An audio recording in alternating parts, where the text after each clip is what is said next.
y'all, it's your girl Ariza, licensed clinical social work test prep guru, your personal hype squad, whatever you need me to be to help you get over the finish line and pass your exam. This is your one-stop shop for tools, strategies, confidence, everything you need to level up and pass this exam.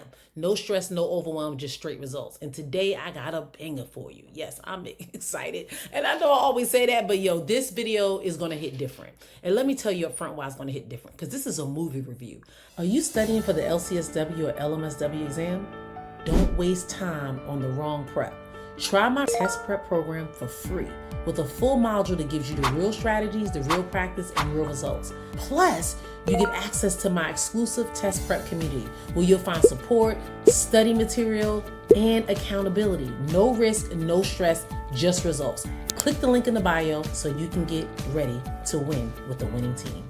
I love to watch movies. Me and my husband, we watch movies, kind of dissect it, deep dive, talk about all the things that's in it and stuff that other people don't see, the subliminal messages and all that good stuff. But this one right here, it hit a little different, baby. And when I saw it, I said, oh my goodness, I got to do one for the community. Everybody is doing a review on this movie. And I'm going to give you a little sneak peek in the back. I was watching their interview.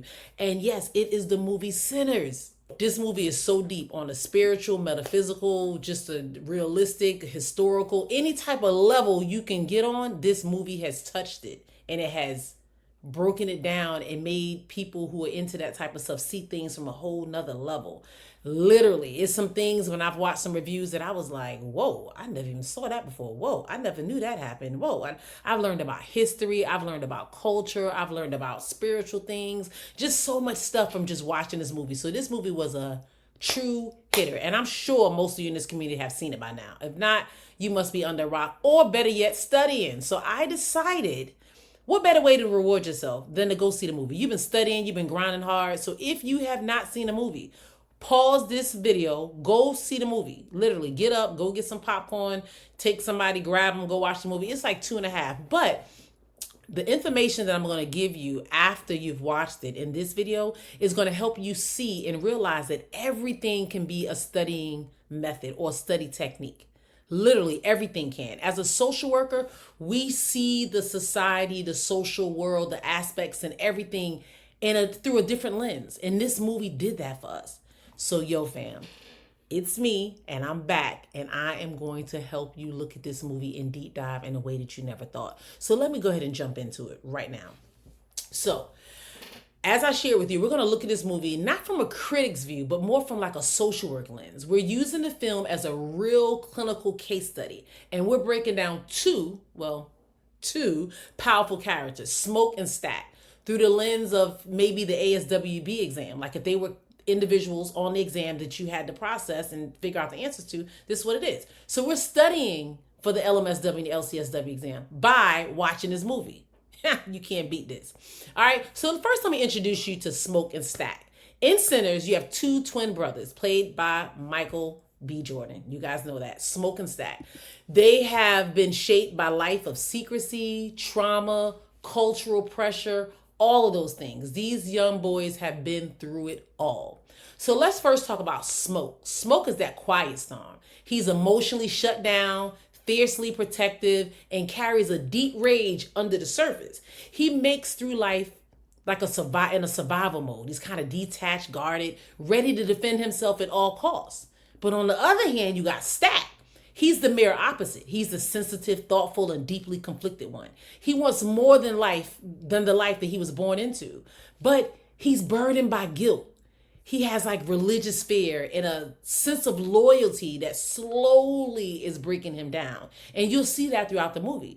These two brothers are like a walking case study. And today we're going to unpack their behaviors, their beliefs, and their barriers using real clinical insight and how the ASWB exam preps you and the tools you need. So let's talk about the human development first.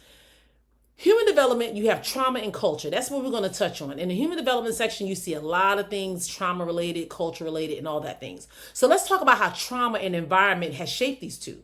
Smoke likely experienced chronic trauma and toxic stress. He's emotionally shut down, distrustful, and moves through life with a flight or fight lens.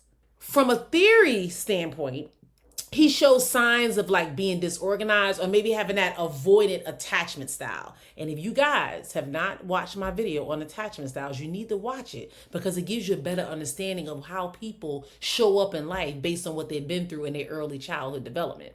Now, Stack, he's struggling with identity. He wants something. He wants freedom. He wants peace.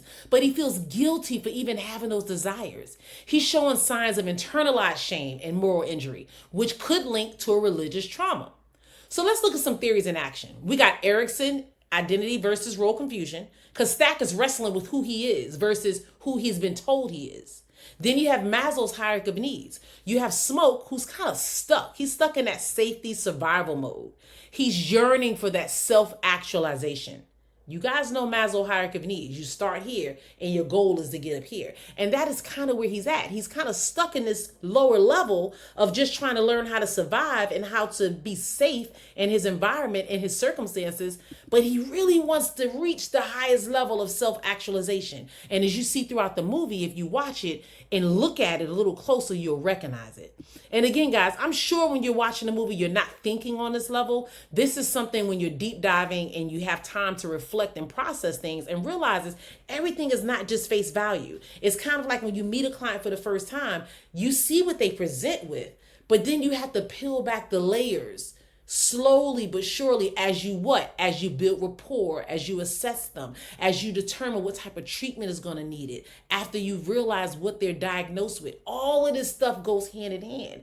And that is why it's important for you guys as social workers that when you're watching the TV show or you're watching a movie, which you probably shouldn't be doing a whole lot of if you want to be real and you're studying for this exam, but that's a whole nother story.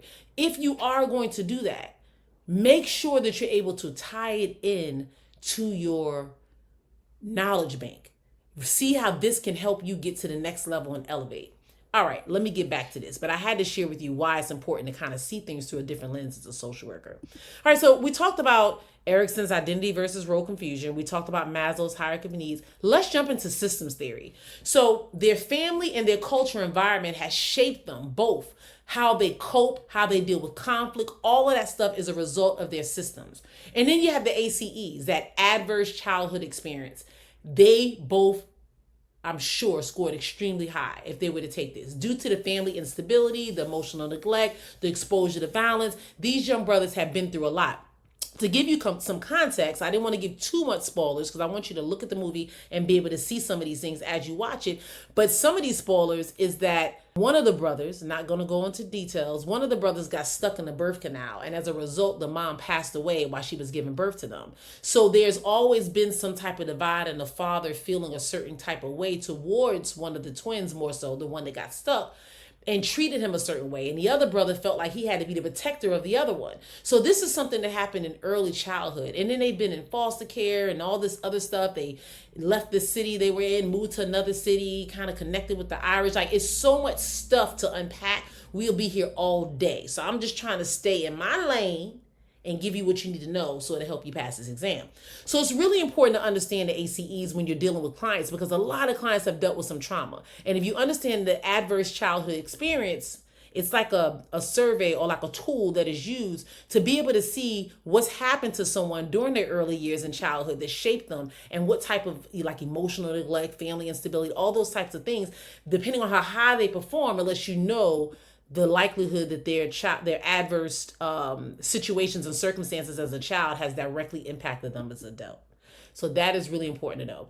All right, let's move on to section 2. We're going to talk about that assessment and diagnosis section. So from a clinical standpoint, here's what we need to look for. Smoke, possible diagnosis, PTSD, major depressive disorder, if you see some irritability and stuff in there, and then maybe some conduct traits. That's kind of what we're looking at with Smoke. So we're assessing him. The things we want to focus on is like his risk of harm, his trauma history, his emotional regulation, trust building, all of that stuff. Some barriers that we're likely going to be faced with Smoke is some resistance to treatment. I can't see the brother just saying, I want to be therapy-eyed, so whatever you want to call it. He doesn't want to go to therapy, put it that way. He's going to have difficulty probably forming an alliance with the therapist based on his history and how he is. So let's look at Stack. Stack possible diagnosis would be persistent depressive disorder. He just has that flat depressive type sense, or that generalized anxiety disorder, or the religious OCD. So if you look at the movie, you'll see how that kind of presents itself. Some things you'll do when you're focused on the assessment is his self-worth, his moral conflict, his religious or cultural shame. And then the barriers there is the guilt about therapy, internalized judgment, and some fear of betrayal. These are the things that you're likely to see. So since we're touching on this section, the assessment section, let's talk about some tools we might want to use with these brothers if we're doing assessments. We're probably going to use the PHQ, the GAD-7. We're probably going to do a cultural formulation interview. We're definitely going to use the ACE screener. We just talked about that. So we're going to use that screener tool. We're going to look at some suicide and risk screeners. And we're going to probably do some type of strength-based assessment. These young brothers need to see their strengths to understand how they can excel and get out of their current circumstances and better themselves. So these are some things that we would likely use as a social worker or a therapist in a therapist role when working with these young men. Now, remember, on the ASWB exam, when a client walks into your office, we assess what first matters most. So what matters to that individual most when they give you the list is how we kind of meet them where they're at. So it depends on what these brothers share with us determines where we start and what we need to address immediately. Let's go to section 3, intervention and engagement. So for Smoke, we're going to want to start with building some rapport because he does not trust easily at all. So we don't want to push too fast because he's likely to shut down and we're not able to get anything from him. And then we also want to use some trauma-informed care. We want to create a safe space with some consistency and some control. Some intervention options are likely CBT, after we've done some engagement, of course. Some trauma-focused CBT, some grounding techniques, some systems work, especially when we're trying to look at the family atmosphere in the community and looking at his systems as a large. And then for stack, we're going to use CBT. We got to challenge those cognitive distortions. Wanting more doesn't make him bad person or doesn't make him wrong, and we have to get him to understand that. We'll probably use some narrative therapy to kind of help him rewrite his internal story, how he's seeing himself internally and being able to project it outwardly in a more positive lens. So that is likely what we'll utilize when we're working with stack. We also want to consider some spiritual integration, because if you notice in the movie with Stack, he was with Annie, I'm not sure how to pronounce her name, but she was really into the spiritual connection. She gave him something to keep him safe and all those things when he was traveling. Not gonna go into that. He had lost a child and he questioned why she wasn't able to save the child, but she's been able to kind of do things to save him. So it's just a lot of different things there, and I can see how his faith-based mindset can kind of shift based on the trauma and the things he's experienced when he's questioning things. So you would definitely want to integrate something like that. If that is something that he brings up and he goes to, you can meet him where he is, basically. You don't want to put your views on religion, spirituality, and all those things on a client. But if a client brings it up and you feel comfortable and you're competent in that area, and this is something that you can kind of dive a little bit or kind of help them shift and see things from a different perspective, or help them learn how to utilize that strength that they have to better themselves or see things more clearly, then that's what we do as social workers, because we're meeting them where they're at. All right. Now, this is where the ASWB buzzwords come in. You guys loved that video. It was a hitter on this page. I'm not gonna lie. So I'm gonna tell you some of the buzzwords that you want to look for and think about when you're watching this movie. Some strength-based techniques. You want to look at some evidence-based techniques. You want to look at a stage of change. If they were your clients, what stage would they be at as it pertains to change? You also want to look at the cultural competence. It's so much cultural stuff that goes on in here, and you want to make sure that you're a culturally competent social worker and you show that cultural humility when you're diving in and working with these young brothers. And then you also want to make sure you're client-centered. These services have to be based on them as individuals. We want to center it around what they need and how we can help address their needs and their concerns. Hella important when you're working with clients in general. And if you've seen this movie, then you know these are two troubled individuals that are trying to get someplace in life, and they just taking different roads and they have a different way of seeing things. So that is really important to kind of meet them where they are and kind of focus on centering your services and your ideas and your logic on who they are and where they are. Section 4, let's talk about ethics and cultural competence. Everyone's favorite section of the exam, because you guys know I say ethics first. You got to know them ethics. So when it comes to ethics, this movie puts the code of ethics on full display. You got stacked spiritual conflict. How do we respect his beliefs without reinforcing some of the shame that he feels? And you have smoke silence. How do we honor his autonomy while still assessing for safety and making sure that he's okay? And then you have the family systems pressure. How do we navigate like the confidentiality, the dual relationships, and the reality of working in such a tight-knit community where we're sure everyone connects with everyone in the type of community they were living in, because this is way back in time. And then the NASW code of ethical standards are all in place. We have the self-determination all day, every day. We know that they have the right to decide, and that will be tough given certain circumstances and situations that the movie shows. Then you have the dignity and worth of a person. We have to keep that in mind. Make them feel that they have dignity and that they're worth something, because that is really hard sometimes for certain clients. And our job as social workers is to make sure that we recognize that and make sure that we're being mindful of that element. Cultural competence, I already addressed that. We're not going to stay on that long. Avoiding harm. We want to make sure that they're not doing anything to harm themselves. There's drinking and drugs and other stuff like that. We just want to make sure that we're addressing that as well. And in respect for the client beliefs. The goal here isn't about forcing healing. It's about walking with them, honoring their truth, and gently guiding them through the process. So think about these young brothers as being your case study. They're your clients and they're coming in your office. So of course I got to bring it full circle. Let's throw some questions out there. And I want you to think about it through a broader lens or perspective. These are your clients. You've seen the movie as of this moment. And I want you to think of these questions. And I'm going to use the FNBM method, because this method is changing the game and people are passing hella quick using it. So I'm definitely going to use it. And I'm going to do a quick plug for the community, guys. If you have not plugged into the community, to be able to meet with me every week to coach and to go over some things that make the test a little bit more simple to understand and to manage, you must join the community, guys. Join the community and then join the coaching community. Literally, the coaching community at this point in time of making this video, because I'm making it in Mental Health Month, the cost of the community is pretty much half of what it's going to be come next month. It is like the price of going out to dinner with just yourself and buying yourself a drink. Not even a real drink, just a Sprite or a fruit punch or something, and a nice meal. That's how much you're paying for this course, to have not the course, but paying for the community, just so you can have that connection and to go over the coaching each and every week. And let me backtrack. The community's free, but we have a small cost coaching program that we're throwing in there and allowing people to connect each and every week with us. We have a coaching call and we go over these concepts. And I'm breaking down the first, next, best, most method. So let me jump in. Question number 1. Smoke refuses to talk during his first session. And he says, I don't need therapy. What should the social worker do first? Think about using that first, next, best method. Just hear it in the back of your head. Do we A, refer for a psychiatric evaluation? B, do we build rapport and explore resistance?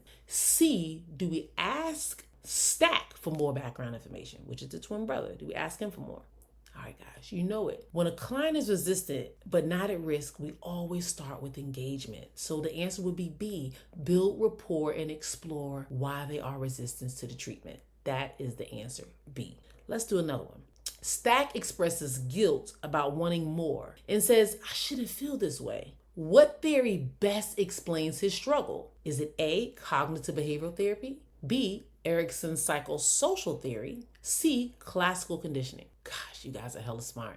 The correct answer is B. This is a textbook case of identity versus role confusion, and that is all up in Erickson's psychosocial theory. Keep that in mind. I got another one for you. Stack tells the social worker he's worried therapy goes against his religion. What should the social worker do first? Should they reassure him that therapy is neutral? Should they suggest that he talks with his pastor? Or should they explore how his beliefs influence his mental health? The correct answer is C. We always want to explore before we advise. This respects both his beliefs and it also respects our role as social workers. So keep that in mind. So some clinical gems that I want to leave you with in this movie. Make sure you like, subscribe, and I'm going to go ahead and give you some gems. Just go ahead and like the video real quick. So, subscribe if you're not a subscriber so you can get these videos when they first come out. And let me go ahead and deep dive into these clinical gems. This is what I want you to leave with. I know you might have seen the movie, maybe you've not seen the movie, and there's so many different things that I want you to take from it. But right now, I had to just hit you with how it's going to benefit you for preparing for this test and how you need to see things and look at things through a broader perspective. So some things I want you to take with you is that trauma doesn't always scream. Sometimes it whispers through guilt, through silence, or suppression. Identity development is messy, especially in systems that shame your growth and development. Religion can be both a protective factor and a source of psychological pain. Clinical work is about curiosity, compassion, and connection, not just about checking off boxes. In your job, whether you're on the ASWB exam, you're testing, or you're actually in a session, you have to learn to listen deeper. And that is what I want you guys to take for this. Sometimes you're studying for an exam, and I've seen people read questions, and sometimes you read them out loud, you're so quick, you're reading the wrong word, or you skip the word, and that can make or break you. And it's the same thing when you're working with a client. Sometimes they can say something and you're not truly there because you're somewhere else in your mind and you missed it. And missing that one thing that the client said can set them back or make your process in helping that client heal a lot harder. So make sure, guys, whether it's a test or whether you're working with a client, that you learn to listen deeper, not longer. You don't have to read the question 10, 6, 7, 8, 9, 10 times, but just listen deeper. Just hear what it's asking you. Don't add to it.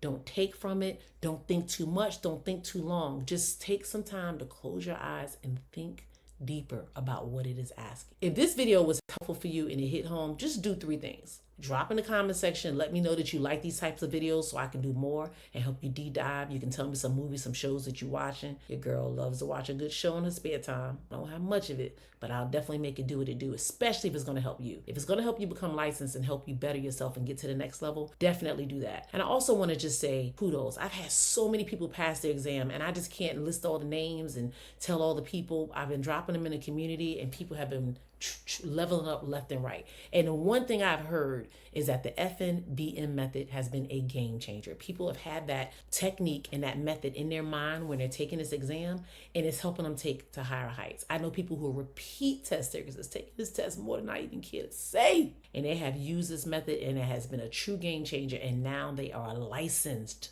professional social worker. Yes, they're a licensed MSW or a licensed clinical social worker. Whatever it is, guys, they are licensed. They have that L in front of their credentials now, and that makes all the difference. You guys got to learn to tap in. Make sure you also share this video. There's a lot of people that you study with. I know every social worker knows a social worker that knows a social worker that knows a social worker, and I want that social worker that knows a social worker that knows a social worker to know about me and about these videos.